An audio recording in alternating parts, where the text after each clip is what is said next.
You've been hearing that Donald Trump is for the people. Do you agree? Yes, I do. And I really believe he can and does hear the American people. And I think he really does have a heart for America. After all these years, Donald Trump's base is just as brainwashed as it's always been. Looking at just this one brief scene from his inauguration ceremony, ask yourself, do you think someone who actually cares about the average American citizen would invite these people to his inauguration? We're probably all thinking the same thing, but let's see how this Trumper responds to the same question. Why do you think he keeps appointing all these billionaires, people that are famously out of touch with regular people? I don't know that they're necessarily out of touch with the regular people. Here's the thing. Billionaires, by definition, are completely out of touch with regular people. They don't live in the same reality as the rest of us. Their immense wealth isolates them from the struggles that 99.9% of the world faces daily. And it's this detachment that makes them dangerous when they're the ones calling the shots. Someone like Elon Musk has $450 billion. It's more money than you could spend in like thousands of lifetimes. Some people would say it's almost resource hoarding. You could solve homelessness in the United States with $50 billion. It's almost hard to imagine caring about the average person if you have that much, way too much to ever spend in your life or your family's life or your kids' lives or their kids' lives or any. How could you be in touch with the regular person's mindset? No, you're right. That seems unfathomable to people like us, you and me. I can't picture what $1 billion looks like, right? If there's one thing you should take away from watching this interaction, it's that a fundamental pillar of right-wing ideology is the false equivalency between material wealth and morality.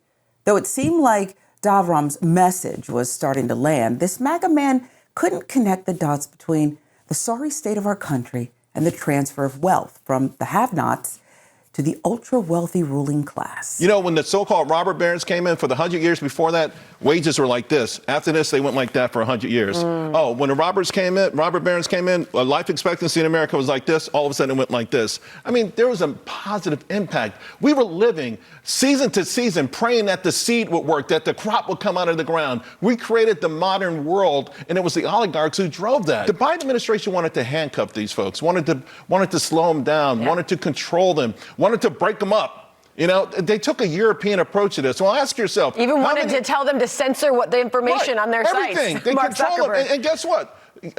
They wanted to take the European approach, but how many innovative companies are in Europe right now? Yeah. It's a goose egg. But can we really be surprised when massive swaths of our country consume this slop, justifying the ruling class exploitation of the American public 24/7? Sadder part is that it's not just Fox News. Legacy outlets, NBC, ABC, CNN, they share the same attitude of deifying the richest people in the country. Sure, there are a few exceptions, but the overall message is clear. These media empires exist to protect the powerful, not challenge them. This is what oligarchy is about. You have Jeff Bezos, owns the Washington Post. Mr. Musk already owns Twitter. You have other billionaires owning the major media outlets in this country. CNN, if you look at who owns them, you're looking at large Wall Street firms. So you already have a major, serious problem in terms of ownership of the media. You have a small number of very wealthy people who own the media, who in recent months have kind of caved in to Trump. You're having Trump suing various media outlets, and it's going to result, I think, in a fear of the media standing up to Trump, worrying about being sued, worried about other problems. But bottom line is that the First Amendment is enormously important. We need media who are fearless in speaking out on the issues of the day, and you're not going to have that when you have a small number of very wealthy people controlling what we see here in Reed. Bernie Sanders is absolutely right to call out CNN for caving to Trump's wishes and directly criticizing the corporate ownership of these outlets. This isn't just an issue for us and independent media.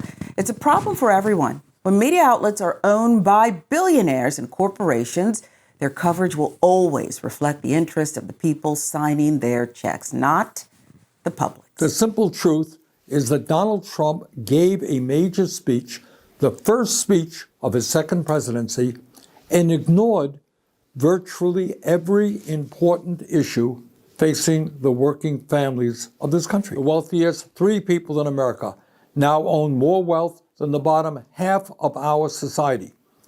But Trump had nothing to say, not one word, about the growing gap between the very rich and everybody else. And maybe, just maybe, that's because he had those three people, the three wealthiest people in our country, sitting right behind them at its inauguration.